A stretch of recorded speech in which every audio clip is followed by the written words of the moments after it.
الحمد للہ وحدہ لا شریک لہ والصلاة والسلام علی من لا نبی بعد وعلی آلہ واصحابہ الذین اوفوا عہدہ اما بعد فاعوذ باللہ من الشیطان الرجیم بسم اللہ الرحمن الرحیم والسابقون الاولون من المہاجرین والانصار والذین اتبعوهم بإحسان رضی اللہ عنہم ورضوا عنہ اللہم صلی علی محمد وعلی آل محمد کما صلیت علی ابراہیم وعلی آل ابراہیم انک حمید مجید اللہم بارک علی محمد وعلی آل محمد کما بارکت علی ابراہیم وعلی آل ابراہیم انک حمید مجید۔ اللہ تعالیٰ نے کائنات میں جن شخصیات کا انتخاب فرمایا انسانیت کی اصلاح کے لیے وہ ہیں انبیاء علیہ السلام، اور ان انبیاء کو جو اللہ پاک نے ساتھی عطا فرمائے وہ ہیں صحابہ کرام رضی اللہ عنہم اجمعین۔ صحابی چونکہ پیغمبر کی ملاقات ایمان کی حالت میں کرتے ہیں اور پھر اسی حالت پر ان کا خاتمہ ہوتا ہے، تبھی اس کو صحابی کہتے ہیں۔ نبوت کے بعد سب سے بڑا منصب اور مقام یہ صحابیت کا ہے۔ صحابہ کرام کے بعد پھر امت کے مقتدر طبقات میں مجتہدین اور فقہا ہیں، اور باقی لوگ پھر انہی کی فقہ، انہی کی ہدایات کے مطابق اپنی زندگی گزارتے ہیں۔ نمبر 1 انبیاء علیہ السلام، اور سب سے آخر میں خاتم الانبیاء حضرت محمد مصطفیٰ صلی اللہ علیہ وسلم۔ ان کے بعد پھر صحابہ کرام رضی اللہ عنہم اجمعین، اور پھر ان کے بعد ائمہ مجتہدین۔ یہ اہم ترین شخصیات ہیں۔ ان میں جو انبیاء ہیں ان کے بارے میں ہمارا عقیدہ ہے کہ وہ معصوم ہیں، ان سے اللہ تعالیٰ چھوٹا اور بڑا کسی بھی قسم کا گناہ نہیں ہونے دیتے۔ اللہ تعالیٰ ان کو گناہ سے بچا کے رکھتے ہیں۔ یہ ہمارا عقیدہ عصمت انبیاء کا عقیدہ ہے۔ یا تو آپ نے اس دورہ تحقیق المسائل میں پڑھ لیا ہے یا پڑھیں گے، یا وقت کم ہوا اور سارے عقائد پر گفتگو نہیں ہو سکتی تو انشاءاللہ العزیز تخصص میں آپ اس عقیدے کو تفصیل کے ساتھ پڑھ لیں گے۔ عصمت انبیاء کا عقیدہ۔ انبیاء کرام علیہ السلام کے بعد ہیں صحابہ کرام رضی اللہ عنہم اجمعین۔ یہ صحابہ کرام کے بارے میں ہمارا عقیدہ ہے محفوظ ہونے کا۔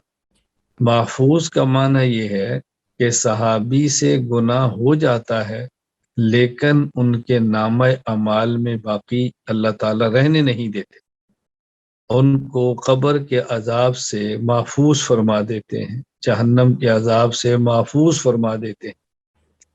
تو محفوظ کا معنی یہ ہے کہ ایسا گناہ جو کسی انسان اور وہ قیامت کے دن جہنم میں جانے کا باعث بنے، کرام کے نامہ اعمال میں ایسا گناہ نہیں رہتا، اللہ تعالیٰ اس کو ختم فرما دیتے ہیں، اللہ تعالیٰ ان کے نامہ اعمال سے مٹا دیتے ہیں، ان کی توبہ کو سچی توبہ کے طور پہ قبول فرما لیتے ہیں۔ اس کے بعد ائمہ مجتہدین ہیں۔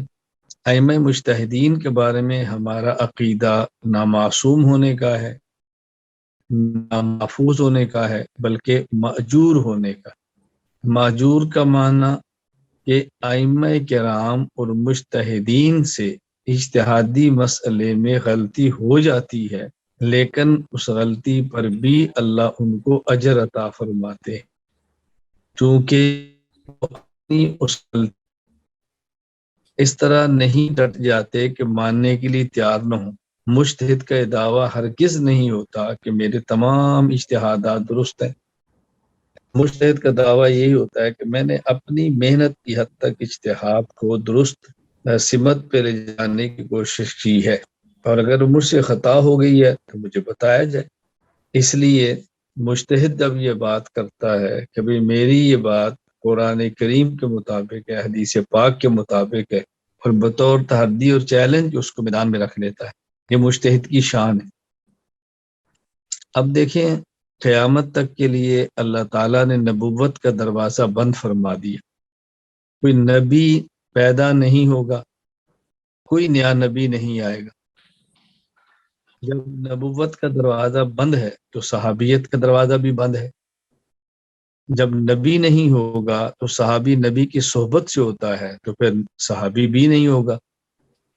اس لیے ہم کہتے ہیں کہ حضور اکرم صلی اللہ علیہ وسلم جب تشریف لائے، نبوت کا دروازہ بند ہو گیا، اور جب آپ دنیا سے تشریف لے گئے تو صحابیت کا دروازہ بند ہو گیا۔ آپ کے آنے پہ نبوت کا دروازہ بند ہے، اور آپ کے جانے پہ صحابیت کا دروازہ بند ہے۔ اب نہ کوئی نبی پیدا ہوگا، نہ ہی کوئی صحابی پیدا ہوگا۔ اس کے بعد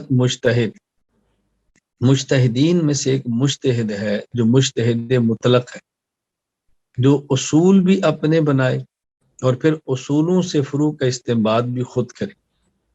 مجتہد مطلق شرعاً محال نہیں، لیکن عادتاً محال ہے۔ ایسا مجتہد اب دنیا میں پیدا ہو، یہ بظاہر ناممکن ہے۔ اس لیے اب جس شخص نے بھی اجتہاد کا دعویٰ کرنا ہے، اس نے اصول گزشتہ مجتہدین ہی سے لینے ہیں۔ ان سے پھر اپنے اصول نکالتا رہے، ٹکراتا رہے، پھڈا ڈالتا رہے تو الگ بات ہے، باقی مجتہد مطلق اب بظاہر نہیں ہوگا۔ اس لیے جب لوگ غلط فہمی پیدا کرتے ہیں تو کبھی نبی کی ذات پہ حملہ کر دیتے ہیں، اور عصمت انبیاء پر تیاری نہ ہونے کی وجہ سے پھر بعض لوگ جواب نہیں دے پاتے یا الجھن کا شکار ہوتے ہیں۔ کبھی اعتراض صحابہ کرام پر کر دیتے ہیں، اور اس پر تیاری نہ ہونے کی وجہ سے یا جواب نہیں دے پاتے یا الجھن کا شکار ہوتے ہیں، اور یا پھر اعتراضات مجتہدین پہ کر دیے جاتے ہیں، اور یہ بات کہہ دی جاتی ہے کہ کیا اجتہاد کا دروازہ بند ہو گیا ہے، کیا کوئی مجتہد اب نہیں ہو سکتے؟ تو ہم کہتے ہیں بھی آپ اجتہاد کے نام پہ الہاد کا دروازہ نہ کھولیں، اجتہاد کے نام پر الہاد کا دروازہ نہ کھولیں۔ مجتہد کی ضرورت اس لیے ہے کہ گزشتہ بعض مسائل پر تحقیقات نہیں ہوئی، تو کوئی شخص اجتہاد کر کے جدید مسائل پہ تحقیق کرے، یہ بات تو سمجھ آتی ہے۔ لیکن گزشتہ دور میں جن مسائل پر تحقیق ہو چکی ہے، کوئی شخص اجتہاد کے نام پر ان مسائل کا انکار کرنا شروع کرے تو اس کی تو ہم اجازت نہیں دے سکتے نا۔ اجتہاد کا معنی تو نئے پیدا ہونے والے مسئلے پر تحقیق ہے، اور الہاد کا معنی گزشتہ ثابت شدہ تحقیق شدہ مسائل کا انکار، اس کا نام الہاد ہے۔ تو لوگ کرنا الہاد چاہتے ہیں اور دعویٰ اجتہاد کا کر دیتے ہیں، اور ہمارے لوگ بس اوقات اجتہاد الہاد میں فرق نہ کرنے کی وجہ سے وہ الہادات کو اجتہادات سمجھ بیٹھتے ہیں، حالانکہ اجتہاد الگ چیز ہے اور الہاد یہ الگ چیز۔ اب یہ جو ہم لوگ ہیں طلباء یا بعد والے علماء، ہمارا کام کیا ہے؟ ہمارا کام یہ ہے کہ پیغمبر کی عصمت کو عصمت سمجھیں اور عصمت انبیاء کی حفاظت کریں، صحابہ کرام کی حفاظت کو سمجھیں اور اس کا پھر بھرپور دفاع کریں، ائمہ کرام کے اجتہادات کو سمجھیں اور ائمہ کرام کے ان اجتہادات کی حفاظت کریں۔ یہ ہمیں اپنا ذہن بنانا ہے، اور اس دائرے سے باہر نہیں نکلنا، اس دائرے سے باہر نہیں نکلنا۔ اس دائرے کے اندر رہیں گے تو انشاءاللہ نجات پا جائیں گے۔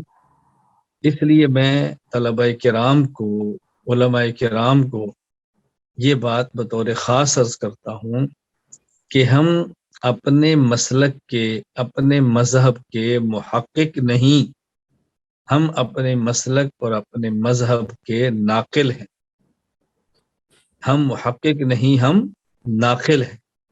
ہم کوئی نیا عقیدہ، کوئی نیا مسئلہ نئی تحقیق کی روشنی میں پیش نہیں کرتے، بلکہ اپنے پرانے عقائد اور پرانے مسائل انہی کو پیش کرتے ہیں اور پھر سمجھا دیتے ہیں۔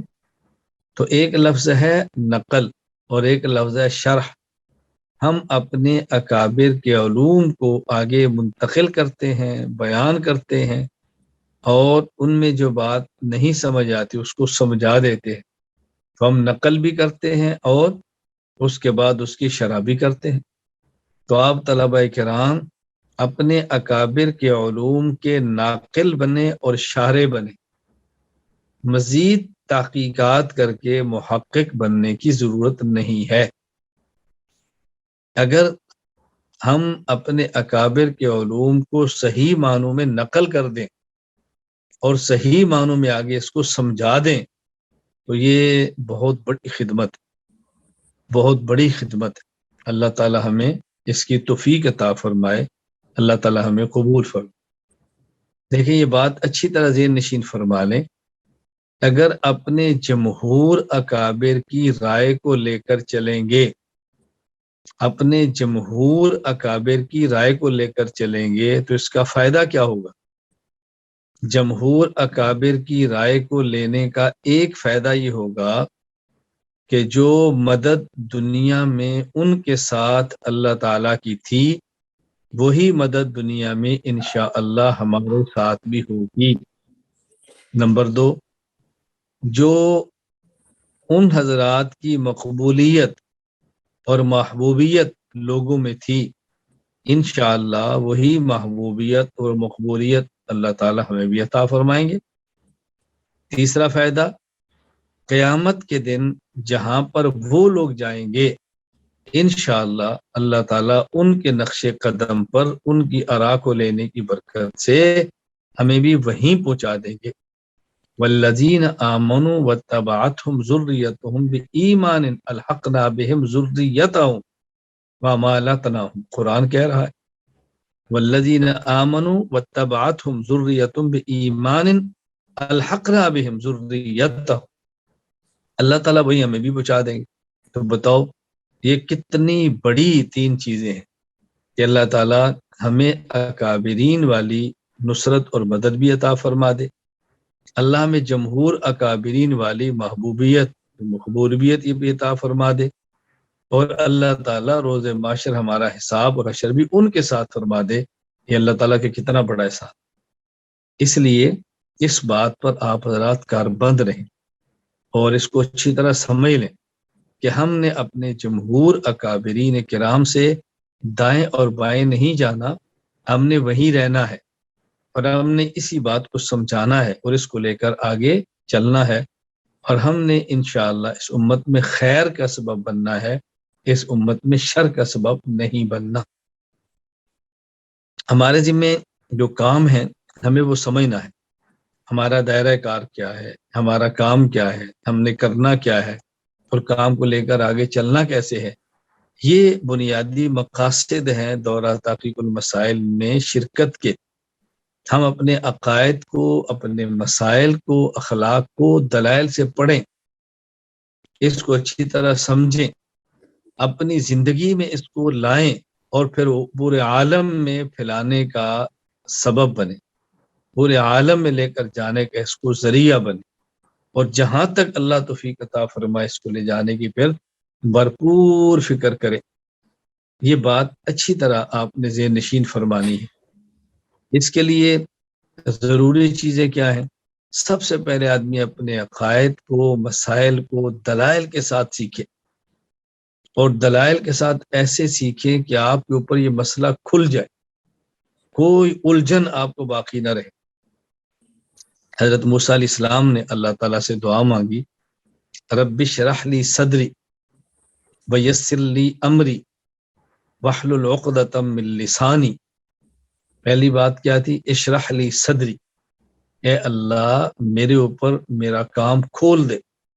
پہلی بات ہے شرح صدر، دوسری پھر دعا ہے یسر لی امری، یا اللہ تعالیٰ میرے کام کے لیے مجھے میرے اسباب عطا فرما دے۔ اور تیسری دعا ہے احلل عقدۃ من لسانی، یا اللہ مجھے فصیح زبان عطا فرما دے۔ جب یہ تین چیزیں انسان کو مل جائیں تو یفقہ قولی، پھر اس کا نتیجہ ہے کہ آدمی اپنی بات دوسروں کو سمجھا لیتا ہے۔ تو ہمارے ذمے اپنی بات سمجھانا ہے، ہمارے ذمے اپنی بات منوانا نہیں۔ سمجھانا اور چیز ہے اور منوانا اور چیز ہے۔ جب ہم سمجھاتے رہیں گے تو لڑائی نہیں ہوگی، اور جب ہم منوانا شروع کریں گے تو پھر لڑائی ہوگی۔ تو ہم نے پوری ترتیب سمجھ کر سمجھانے کی بنانی ہے۔ تو سب سے اہم چیز کیا ہے کہ ہم اپنے عقائد کو سمجھیں، الجھنیں دور کریں، اشکالات کو صاف کریں، شبہات کو صاف کریں، اپنی علمی زندگی نہایت پختہ کریں، اپنی علمی زندگی کو نہایت مضبوط کریں، علمی اعتبار سے اپنے آپ کو مستحکم کریں، اور دائیں بائیں فضول قسم اور لچر قسم کے اعتراضات کی پرواہ نہ کریں۔ کوئی اعتراض دلیل کی بنیاد پر ہے اس کا جواب دیں، اور کوئی اعتراض ضد کی بنیاد پر ہے تو اس کا جواب نہ دیں۔ کوئی اعتراض دلیل کی بنیاد پر ہے وَجَادِلْهُم بِالَّتِي أَحْسَنُ، آپ جواب دیں، اور کوئی اعتراض ضد کی بنیاد پر ہے تو اس کے جواب کی ضرورت نہیں ہے۔ وَإِذَا خَاطَبَهُمُ الْجَاهِلُونَ قَالُوا سَلَامًا، اللہ تعالیٰ نے عباد الرحمن کی صفت بیان کی ہے کہ جب ان کی گفتگو، جب ان کا واسطہ ضدی لوگوں سے پڑتا ہے تو وہ ان سے معذرت کر لیتے ہیں۔ میں طلباء سے اور اپنے پاس آنے والے، آ کر تخصص کرنے والے علماء سے، آپ کو پتہ ہے بار بار ہی کہتا ہوں، قرآن کریم کی آیات کا ترجمہ کرنا سیکھیں اور بات کو سمجھانا سیکھیں۔ دیکھو نا، میں آپ کے سامنے ترجمہ کیا کر رہا ہوں، وَإِذَا خَاطَبَهُمُ الْجَاهِلُونَ قَالُوا سَلَامًا، جب ان کا واسطہ ضدی لوگوں سے پڑتا ہے تو ان سے معذرت کر لیتے ہیں۔ یہاں الجاہلون سے مراد وہ لوگ نہیں جن کے پاس علم نہیں ہے، اس سے مراد وہ ہیں کہ جن کے پاس بے شک علم ہے لیکن ضدی ہے، ہٹ دھرم ہے، انادی ہے۔ ورنہ تو جب آپ کے سامنے کوئی ایسا شخص آئے کہ جس کے پاس علم نہ ہو اور بات پوچھے تو آپ نے بتانی ہے، کوئی سوال کرے تو آپ نے جواب دینا ہے، آپ نے اس کو قائل کرنا ہے، مطمئن کرنا ہے۔ تو قرآن کہہ رہا ہے کہ نہیں، قالوا سلاما، معذرت کرو، جان چھڑاؤ۔ تو اب ظاہر ہے جاہل کو تو آپ نے بات سمجھانی، اسے تو جان نہیں چھڑانی نا۔ تو یہ سمجھایا جا رہا ہے کہ جب کوئی شخص ضد، ہٹ درمی کی وجہ سے آپ سے گفتگو کرے تو اس کا چونکہ ارادہ سمجھنے کا نہیں ہے، اس لیے اس سے معذرت کر لو، اپنا وقت ضائع مت کرو، اپنا وقت ضائع مت کرو، یہ ضدی ہے۔ ضدی سے گفتگو کر کے اپنا وقت برباد نہ کرو، اپنا وقت ضائع نہ کرو۔ میں کس درس سے یہ بات آپ کو سمجھاؤں کہ فضول گفتگو کا نقصان کتنا ہوتا ہے۔ دلیل کے ساتھ ہم نے بات کرنی ہے، دلیل غلط ہو، غلط عقیدے پر ہو، اس کا ہم نے جواب دینے، لیکن ضد اور ہر درم سے باتیں چھوڑ دیں۔ آپ دیکھیں شیطان، توجہ رکھنا، شیطان، ابلیس، اللہ تعالیٰ اس کو یہ بات فرما رہے ہیں کہ اسجدوا لآدم، ملائکہ سے فرمایا، ابلیس اس میں شامل تھا، سجدہ کرو، اس نے سجدہ نہیں کیا، اور ابلیس اللہ تعالیٰ سے کہتا ہے، اللہ اکبر، انا خیر منہ خلقتنی من نار وخلقتہ من طین، اے اللہ اس کو آپ نے مٹی سے بنایا، مجھے آگ سے بنایا، آگ مٹی سے بہتر ہوتی ہے، میں اس کو سجدہ کیوں کروں؟ اب دیکھو یہ ابلیس دلیل دے رہا ہے، تو کیا اللہ تعالیٰ کے پاس اس دلیل کا جواب نہیں تھا؟ جواب تھا، اللہ دلیل دے سکتے تھے، لیکن اس کی دلیل کا جواب نہیں دیا، فرمایا اخرج، نکل جا یہاں سے، اہبط، اتر جا، ان علیک لعنت، ان علیک لعنتی، دوڑ جا یہاں سے۔ کیوں؟ اس لیے کہ شیطان اب ضد پہ آ گیا تھا، شیطان ہٹ درمی پہ آ گیا تھا۔ تو جب یہ ضد اور ہٹ درمی پہ بات کر رہا ہے، اب اللہ تعالیٰ اس کو دلیل سے نہیں سمجھا رہے، اس کو اپنے دربار سے نکال۔ تو جب انسان ضدی ہو، ہٹ دھرم ہو، تو اس سے معذرت کر کے اپنی جان چھڑاتے ہیں، پھر اس گفتگو کا فائدہ کچھ نہیں ہوتا نا، نفع نہیں ہوتا۔ تو ہم نے دلیل تو دینی ہے، کیوں نہیں دینی، دلیل کا جواب بھی دینا ہے، لیکن یہ دیکھنا ہے کہ جو بندہ بات کرنا چاہ رہا ہے ضد اور حسد پہ کرنا چاہ رہا ہے، یہ واقعات اس کی الجھن ہے۔ ایک اور بات سمجھے، قرآن کریم نے منکر اجماع کی 2 سزائیں بیان فرمائی۔ وَمَن يُشَاقِقِ الرَّسُولَ مِن بَعْدِ مَا تَبَيَّنَ لَهُ الْهُدَىٰ وَيَتَّبِعْ غَيْرَ سَبِيلِ الْمُؤْمِنِينَ نُوَلِّهِ مَا تَوَلَّىٰ وَنُصْلِهِ جَهَنَّمَ وَسَاءَتْ مَصِيرًا۔ جو شخص اجماع کا مخالف ہے اس کو دنیا میں سزا یہ ہے کہ اس کو ہدایت نہیں ملتی، نُوَلِّهِ مَا تَوَلَّىٰ، اور آخرت میں اس کی سزا یہ ہے وَنُصْلِهِ جہنم، اس کو جنت نہیں ملتی۔ منکر اجماع کی 2 سزائیں بیان فرمائیں، دنیا میں ہدایت سے محروم رہتا ہے اور موت کے بعد جنت سے محروم رہتا ہے۔ اب اس پر سوال یہ ہے کہ ہم نے کئی ایک منکر اجماع دیکھے ہیں کہ ان کو دنیا میں ہدایت مل جاتی، تو جب دنیا میں ہدایت مل جائے گی تو آخرت میں جنت بھی مل جائے گی، کیونکہ جنت کا مدار تو ہدایت پر ہے نا، جب ہدایت ملے گی تو جنت بھی مل جائے گی۔ کئی آپ نے غیر مقلد دیکھے ہیں، منکر اجماع تھے توبہ کر گئے، کئی ہم نے مماتی دیکھے ہیں منکر اجماع تھے وہ توبہ کر گئے۔ تو کئی منکر اجماع کو ہدایت مل رہی ہے، تو پھر قرآن یہ بات کیوں کہہ رہا ہے کہ جو اجماع کا منکر اس کو ہدایت بھی نہیں ملتی اور جنت بھی نہیں ملتی؟ بات اچھی طرح سمجھ لیں، منکر اجماع کی 2 قسمیں ہیں، ایک ہے اجماع کا منکر ہے لیکن دلیل کی بنیاد پر منکر، اور ایک ہے اجماع کا منکر ہے اور ضد کی بنیاد پر منکر۔ تو جو منکر اجماع ہے دلیل کی وجہ سے، جب اس کو دلیل ملتی ہے تو وہ رجوع کر لیتا ہے اور ہدایت پر آ جاتا ہے، اور جو اجماع کا منکر ہے ضد کی وجہ سے، اس کو دلیل مل بھی جائے تو وہ اجماع کو قبول نہیں کرتا۔ تو یہ جو منکر اجماع کی سزائیں بیان فرمائی ہیں، یہ اس منکر اجماع کی ہے کہ جو منکر ضد کی بنیاد پہ ہے، منکر دلیل کی بنیاد پہ نہیں۔ تو جب وجہ دلیل ہوگی تو آپ اس کو صاف کر دیں، جب وجہ ضد ہے تو آپ اس سے معذرت کر لیں۔ آپ کو سمجھ آ رہی ہے نا؟ یہ بات سمجھ کہاں کرنی ہے کہاں نہیں، نہ ہر بندے سے گفتگو کرنی ہے اور نہ ہر بندے سے دوڑنا ہے، نہ ہر بندے سے بات کرنی ہے، نہ ہر بندے سے جان چھڑانی ہے۔ جہاں گفتگو کرنی ہے وہاں ڈٹ جائیں، اور جہاں گفتگو نہیں کرنی وہاں سے جان چھڑائیں۔ وہ بولتے رہیں، چیلنج بازیاں کرتے رہیں، الزامات لگاتے رہیں، ہلڑ بازی بناتے رہیں، کچھ اس کی پرواہ نہ کریں، اپنے کام سے کام رکھیں، اپنے کام میں لگے رہیں، دلیل کی بنیاد پر بات سمجھاتے رہیں۔ میں نے چونکہ زندگی میں بہت سارے مواقع پر گفتگو کر کر کے تجربہ کر لیا ہے، اس لیے میں اپنے تجربات کا نچوڑ آپ کو بتا رہا ہوں کہ ضدی کا آپ کوئی علاج نہیں کر سکتے۔ میں پاکستان سے باہر ایک ملک میں تھا، تو وہاں جہاں میں ٹھہرا ہوا تھا کچھ دوست ملنے کے لیے آئے، اور ایک آدمی ان کے ساتھ اور بھی تھا، ظاہر ہے اس کو کوئی سوالات ہوں گے یا چھیڑ چھاڑ کرتا ہوگا، انہوں نے سوچا میرا بھی آیا تو چلے سے بات کرا دیتے ہیں۔ تو آئے تو انہوں نے کہا جی ہمارا ایک ساتھی ہے تو یہ کوئی بات کرنا چاہتا ہے۔ میں نے کہا جی، تو مجھے اس نے کہا جی میرا ایک سوال ہے۔ میں نے کہا پہلے آپ یہ بتائیں کہ مجھ سے آپ کوئی بات پوچھنا چاہتے ہیں یا مجھے آپ بتانا چاہتے ہیں؟ کہا نہیں جی میں پوچھنا چاہتا ہوں۔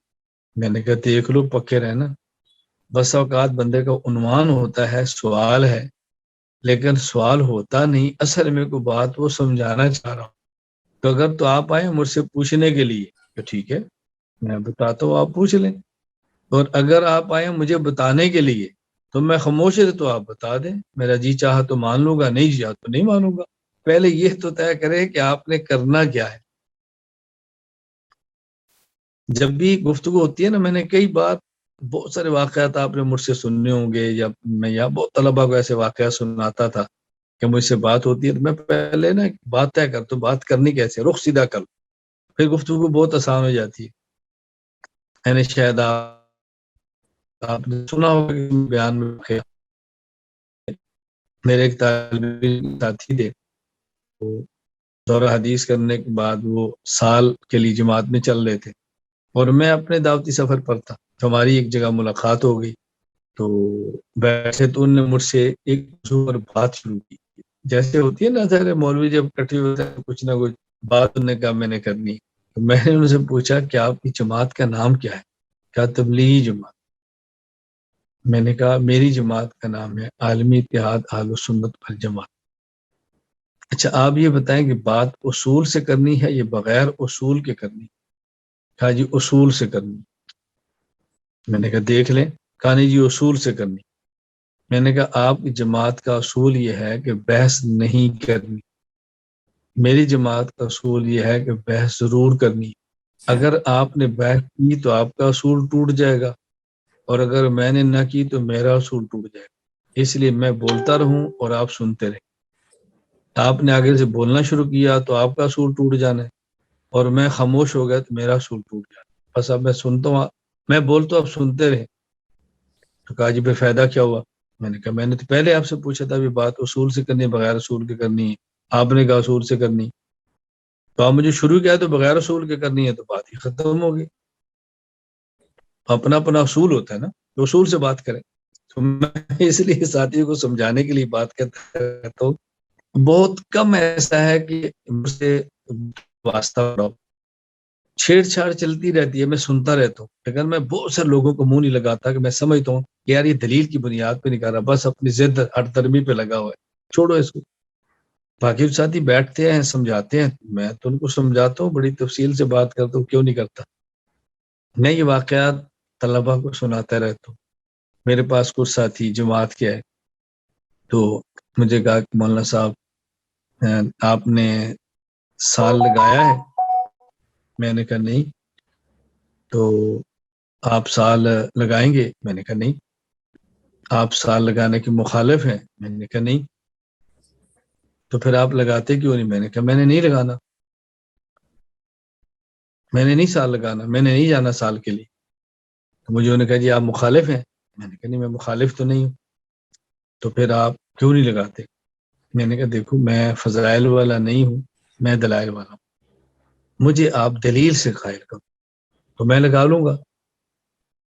تو انہوں نے کہا جی آپ اس نبی کی امتی ہیں جو کہ عالمی ہے، رسول اکرم صلی اللہ علیہ وسلم پورے عالم کے عالمی نبی ہیں، تو آپ کو تو پورے عالم میں جانا چاہیے نا.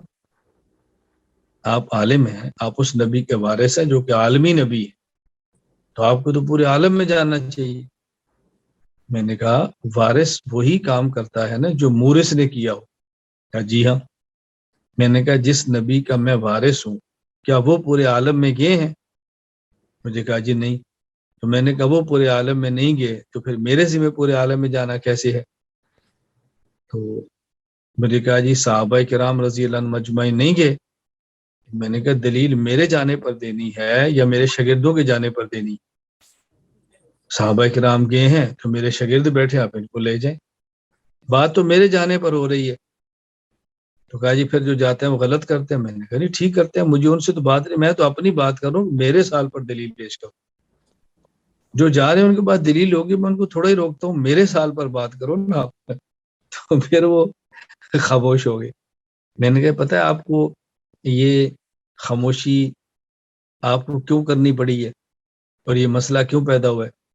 اس لیے کہ آپ کے مرکز کا نام رائیونڈ ہے، اور مرکز کا اصول یہ ہے کہ علماء کو ہدیہ دیتے ہیں اور کارگزاری سناتے ہیں. آپ نے مجھے ہدیہ بھی نہیں دیا، کارگزاری بھی نہیں سنائی، آپ نے دعوت دینی شروع کر دی. تو آپ کے مرکز کا اصول ہے علماء کو ہدیہ دینا ہے، کارگزاری سنانی ہے، دعوت نہیں دینی. آپ نے ہدیہ نہیں دیا، کارگزاری نہیں سنائی، آپ نے دعوت شروع کر دی، آپ نے اصول توڑا ہے نا، اس لیے پھنس گئے. تو میں نے کہا بھی ہماری جماعت عالمی اتحاد اہل سنت والجماعت ہے، یہ ہمارا مرکز ہے، تو ہر مرکز کے اصول ہوتے ہیں. تو جب آپ نے کسی جماعت کے ساتھ کام کرنا ہے تو اس کے مرکز کے اصولوں کے مطابق کریں. جب وہاں مرکز کے اصولوں کے مطابق نہیں کریں گے تو پھر کام تو نہیں ہوگا نا. تو میں مطلب میٹھی میٹھی گفتگو چلتی رہتی ہے اپنوں سے بھی دوسروں سے بھی, اور آتے ہیں ساتھی. میں کیسے آپ کو سمجھاؤں, آپ سے بہت دور بیٹھا ہوں. میں جب وہاں آپ کے ساتھ ہوتا تھا تو ہر روز میں تو بیان کرتا تھا, ہر روز دورہ تحقیق المسائل میں مستقل موضوعات پہ گفتگو کرتا تھا. خیر وہ جب ساتھی آئے تو میں نے بتایا میں کسی ملک میں تھا, تو آئے جی یہ بات کرنا چاہتے. میں نے کہا جی فرمائے, میں نے مسئلہ پوچھنا ہے. میں نے کہا پوچھنا ہے یا بتانا ہے؟ کہا نہیں جی پوچھنا ہے. میں نے کہا پکا رہنا؟ جی نہیں میں نے پوچھنا ہے. میں نے کہا پوچھیں. کہا جی ظہر اور عصر کی 2 نمازوں کو جمع کر کے پڑھنا جائز ہے؟ میں نے کہا جائز اور ناجائز تو تب ہوگا نا جب یہ جمع ہو سکتی ہوں. اگر تو جمع ہو سکتی ہیں پھر بات کریں گے جائز ہے یا جائز نہیں. مجھے بتائیں کہ جمع ہو سکتی ہیں, کیسے جمع ہوں؟ کہا جی ہم عصر کو ظہر کے وقت میں پڑھ لیں اور ظہر عصر جمع کر لیں. میں نے کہا آج 28 شعبان ہے, کل 29 شعبان ہے, پرسوں 1 رمضان. تو اگر میں کل 29 شعبان کو روزہ رکھ لوں رمضان کا, اس لیے کہ 1 رمضان کو میرا سفر ہے اور مجھے پریشانی ہوگی, اور میں روزہ کر رکھ لوں تو ہو جائے گا؟ کہا جی نہیں. میں نے کہا میرا عذر ہے نا, سفر ہے. کہا جی ابھی تو آپ کو روزہ فرض ہی نہیں ہے, روزہ تو فرض ہوگا جب رمضان کا چاند نظر آئے گا. تو میں نے کہا عصر کی نماز فرض ہوگی جب عصر کا وقت داخل ہوگا. یہ جو آپ نے زور کے وقت میں عصر کی نماز پڑھی ہے, یہ تو آپ نے فرض ہونے سے پہلے پڑھی ہے. تو آپ نے کون سی نماز پڑھی ہے؟ میں نے کہا سمجھ آ گیا کہ عصر کو زور میں تو پڑھ نہیں سکتے. کہا جی ہم زور کو عصر میں پڑھ کے جمع کر لیں. میں نے کہا جب غزوہ خندق میں رسول اللہ صلی اللہ علیہ وسلم کی عصر کی نماز کے وقت نکل گیا تھا تو آپ نے تو بد دعا فرمائی تھی, مل اللہ قبور ہم نارن شغلونا نسلات الوسطی, اللہ کی خبروں کو آگ سے بھر دے, میری عصر کی نماز قضا کر دی ہے. میں نے کہا جب نماز کا وقت نکل جائے گا زور کا, زور عصر میں چلے جائے گی تو اب ادا نہیں, اب تو قضا ہوگی. تو آپ نے جمع کن کو کرنا, جمع کس کو آپ نے کرنا؟ میں نے کہا پہلے آپ جمع کر کے دکھائیں پھر جائز ناجائز پر بات کریں. آج وہ حدیث میں آتا ہے کہ رسول اللہ صلی اللہ علیہ وسلم نے زور اثر کو جمع کیا تھا. میں نے کہا وہ جو قرآن میں آتا ہے ان الصلاۃ کانت علی المؤمنین کتابا موقوتا, کہ ہر نماز کا اپنا وقت ہوتا ہے. تو وہ جی پھر حدیث میں آتا ہے غلط ہے. میں نے کہا آپ خود ہی کہتے ہیں حدیث قرآن کے خلاف, تو قرآن لیتے ہیں حدیث نہیں لیتے, یہ تو آپ ہی کا اصول ہے. تو جب قرآن یہ بات کہہ رہا ہے پھر حدیث کیسے لیں گے؟ اب وہ خاموش ہو گیا. میں نے کہا کوئی دلیل ہے تو مجھے آپ پیش کر دیں.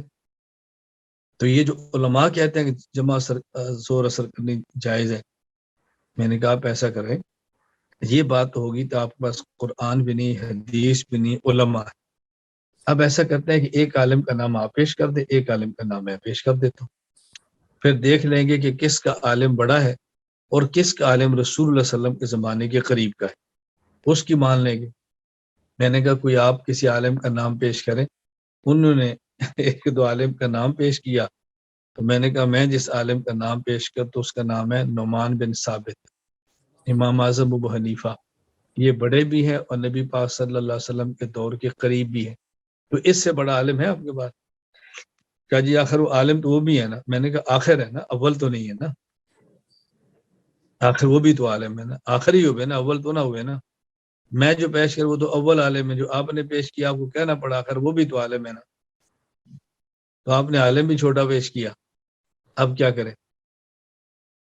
تو اب جو لوگ لائے تھے نا, اتفاقی جو بندہ لایا تو اس نے داڑھی منڈائی ہوئی تھی اور ذمہ دار تھا. تو لوگ کہتے ہیں ہاں جی چودھری صاحب ہون دسو, پھر چودھری صاحب ہون گل کرو.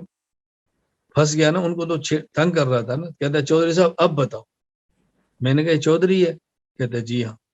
میں نے کہا چلو اس پہ بھی تھوڑی سی بات کر لیتے. بھائی ایک وہ چودھری ہوتا ہے جس کے پاس زمین ہے, ایک وہ چودھری ہوتا ہے جو گاؤں کا نمبردار ہے. تم گاؤں کے نمبردار بھی ہو, جیسے مطلب پختون ہے نا تو وہاں خان کہتے ہیں جو گاؤں کا بڑا ہوتا ہے. سندھ والے بلوچستان کے اپنا نام ہوگا, تو ہمارے یہاں وہ نمبردار ہوتا ہے پنجاب. تو میں نے کہا یہ زمین ہے, یہ نمبردار بھی ہے. کہا جی یہ تو نمبردار تو نہیں ہے. میں نے کہا میرا دادا نمبردار تھا، جہاں ہمارا مدرسہ نمبرداری کا مربع ہے، میں تو نمبردار بھی ہوں، تو چودھری بھی مجھ سے چھوٹا ہے. میں نے کہا جو تم بندہ لائے ہو اس کے پاس دلیل بھی نہیں ہے، شخص بھی نہیں ہے، چودراہٹ بھی نہیں ہے. ہاں یہ ہے کہ اگر اس کا چہرہ دیکھو گے اس کی داڑھی ہے ہی نہیں، میری داڑھی بھی اس سے بڑی ہے. تو خوبی کون سی ہے اس کے اندر جس کو لے کر آپ پھر رہے ہیں کہ بہت بڑی بات؟ میں نے کہا اور بات ہے تو بتائیں. میں نے کہا اب آپ کہتے ہیں میں نے مسئلہ پوچھنا میں نے بتا دیا، اب آپ کو سمجھ آ گئی ہے؟ اب وہ پھر پھنسا ہوا ہے. میں نے کہا نہیں، یہ کہہ دو کہ سمجھ آ گئی لیکن میں نے ماننا نہیں. قرآن کریم نے کہا وجاہدوا بہا واستيقنتها انفسهم ظلما وعلوا، کہ بعض لوگ کہتے ہیں ان کا دل مانتا ہے بات ٹھیک ہے لیکن وہ کبر کی وجہ سے، حسد کی وجہ سے بات قبول نہیں کرتے، زبان سے قبول نہیں کرتے، دل مان رہا ہوتا ہے.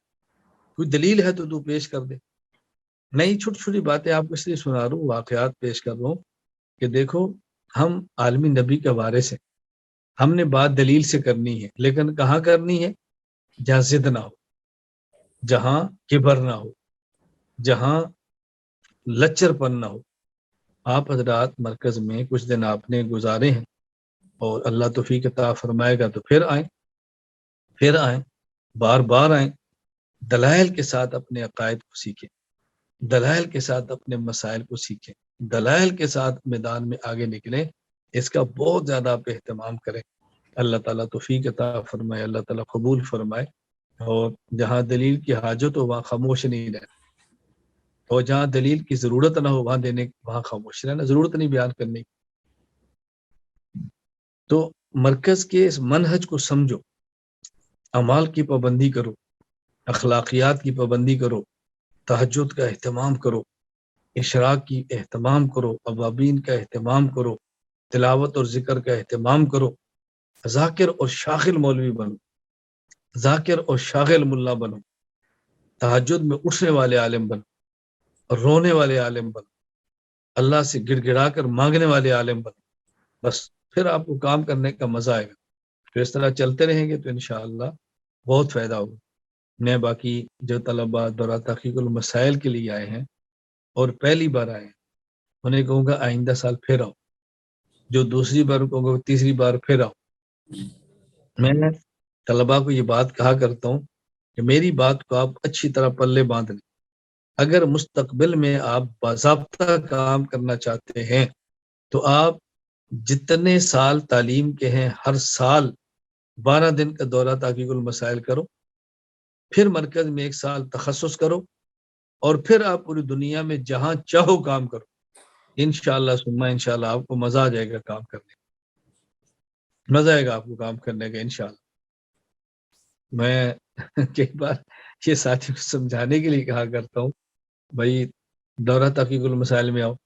جی میں پچھلے سال آیا تھا، میں کہے تو یہ بات کسی تبلیغی سے کو پچھلے سال چلا لگایا تو ایسا نہ لگاؤ، وہ ماننے کے لیے تیار نہیں. تو یہ بات آپ کو کیسے سمجھ آ گئی کہ 1 سال دورہ تحقیق المسائل کر لیا تو اگلے سال نہیں کرتا؟ کوئی خانقاہ میں کسی کا مرید ہے تو شیخ کہتا ہے ہر سال خانقاہ میں چلا لگاؤ. کوئی بھی نہیں کہتا جی میں نے 1 سال لگایا تھا حضرت میں تو اب نہیں لگا سکتا. تبلیغ میں ہے تو میں نے 1 سال لگایا تو میں نہیں آ سکتا. تو دورہ تحقیق المسائل کا کیا قصور ہے کہ میں نے 1 سال کر لیا تھا میں نہیں آ سکتا؟ بھائی اس کو بار بار جی میں سمجھانے کے لیے بات کر رہا ہوں، میں بار بار کہہ رہا ہوں جی اس سال کون سے مسائل پڑھائیں گے. میں کبھی مزاح میں کہتا تو وہی جو آپ نے پچھلے سال پڑھے تھے وہی دوبارہ پڑھائیں گے جو تو میں نے پڑھے ہوئے. تو میں نے کہا اگر جب کوئی تبلیغ والی کہنا یہ 6 نمبر تو میں نے پہلے ہی بیان کیا، اس سال میں نے ضرور بیان کرنا ہے. کوئی نئے 6 نمبر لاؤ نا اگلے چلے کے لیے. کسی آپ پیر سے مرید ہے تو حضرت یہ ذکر تو میں نے پچھلے سال 40 دن میں کیا تھا، کوئی نیا ذکر بتاؤ. تو بیٹا قرآن کی تلاوت کرنا خود میں 20 سال سے کر رہا ہوں ساجد، کو نیا قرآن پیش کرو. تو بھائی نئے کہاں سے لائیں گے؟ اسی عقیدے کو آپ نے ہر سال بیان کرنا ہے، اسی مسئلے کو ہر سال بیان کرنا ہے تو تبھی پختہ ہوں گے نا، تبھی پختہ ہوں گے. میں بات اس لیے سمجھا رہا ہوں کہ شیطان کے حربے سمجھو وہ کس طرح دور کرتا ہے، وہ کس طرح توڑتا کس طرح ہے. بعض طلباء کی نا ایک عادت ہوتی ہے، میں نہیں کہتا بری ہے، شاید ان کے گمان میں اچھی ہو، تو کوئی منسوس میری بات تو نہیں، میں اپنی بات پہ ڈٹ جو ہو سکتا ہے میری بات غلط ہو.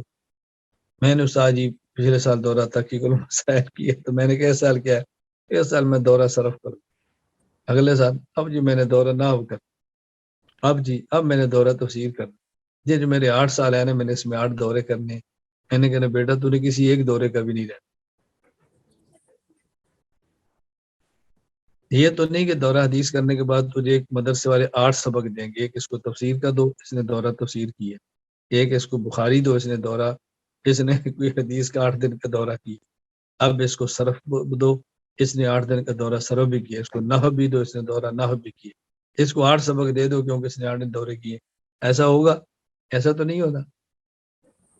آپ ایک انتخاب کر لو، آپ نے کس فن میں جو ہے نا مہارت حاصل کرنی، وہ ہر سال وہ کرو. ہم اس بات طلبا کا ذوق ہے نہیں جی میں نے تو صرف ہی بننا ہے، ٹھیک ہے ہر سال پڑھو صرف. میں نے نحو میں کمال پیدا کرنا ہے، ہر سال پڑھو. میں نے تفسیر میں کمال پیدا کرنا ہے، ہر سال پڑھو. میں نے حدیث میں کمال پیدا کرنا ہے، ہر سال پڑھو. ٹھیک ہے، وہ منع کرتا ہے. میں نے تبلیغ میں کمال پیدا کرنا ہے، ہر سال لگے، ہر سال 1.5 سال لگاؤ. کوئی آپ کو منع کرتا ہے لگاؤ. یہ تب ہے جب ہم آپ کو منع کرتے ہیں. میرا واسطہ جو پڑھتا رہتا ہے نا بات ساتھی، پھر میں بطور مذاق میں، اب چونکہ میں آپ سے بہت دور ہوں نا، قریب آپ سے بیٹھا ہوا نہیں کوئی کھل کر میں آپ کی بات کرتا، پھر آپ کی سنتا، پھر پوری بات آپ کے اوپر کھلتی کہ میں بات کیا کہنا چاہتا ہوں، میں کیا باتیں آپ سے عرض کرنا چاہتا ہوں. میں اس لیے کہہ رہا ہوں کہ آپ نیت کر لو، دورہ حدیث تک ہر سال دورہ تحقیق المسائل کرو، پھر دورے کے بعد تخصص کرو، پھر اس کے بعد پورے علاقے میں کام کرو، اپنے علاقے میں اور ہمارے رابطے میں پوچھ کے چلو، پوچھ کے، تو آپ کو انشاءاللہ خود اندازہ ہوگا کہ کام کا فائدہ کتنا ہوگا. اللہ تعالیٰ آپ کو بھی توفیق عطا فرمائے، اللہ تعالیٰ مجھے بھی توفیق عطا فرمائے، اللہ تعالیٰ میں خیر کے پھیلنے کا ذریعہ بنائے، اللہ تعالیٰ میں شر سے بچنے کا ذریعہ بنائے. اللہ تعالیٰ ہم سب سے راضی ہو جائے. رات مختصر ہوتی ہے، صبح اپنے تہجد میں اٹھنا ہوتا ہے، پھر آپ نے تلاوت کرنی ہوتی ہے، اس لیے میں وقت بہت زیادہ نہیں لیتا. اور میں آپ سے طرف بالکل یہ ضرور کہوں گا کہ آپ لگے رہو. مجھے کئی طلبا نے میسج بھی کیے ہیں، بعض طلبا ایسے جن نے بیعت کرنی تھی اور میسج کیا، بعض نے کی ہوئی تھی تجدید بیعت کا میسج کیا. انشاءاللہ ایک ہماری نشست اس کے بعد پھر ہوگی انشاءاللہ. میں نے آپ سے عرض کیا تھا میں آپ سے 3 نشستیں لوں گا، بھی کی ہے، اور پھر اس سے قدر مفصل انشاءاللہ بدھ کے دن صبح پھر میں آپ سے بات کروں گا انشاءاللہ العزیز. بدھ کا اجتماع تو رات کو شروع ہونا ہے نا زہر کے بعد، ہم انشاءاللہ صبح بات کر لیں گے، ہمیں کیا فرق ہوتا ہے، صبح پھر بات کر لیں گے، پھر تھوڑی سی بات کریں گے آپ سے، پھر کچھ گزارشات پیش کروں گا. اللہ تعالیٰ مجھے اور آپ سب کو قبول فرمائے، اللہ تعالیٰ ان گناہوں سے محفوظ رکھے جو گناہ انسان کو دین سے محروم کر دیتے ہیں. اللہ وہ اعمال کرنے کی توفیق عطا فرمائے جس کی برکت سے انسان کام کے اندر لگا رہتا ہے اور مقبول ہو جاتا ہے. اللہ تعالیٰ مجھ سے اور آپ سے راضی ہو جائے. وآخر دعوانا الحمدللہ رب العالمین.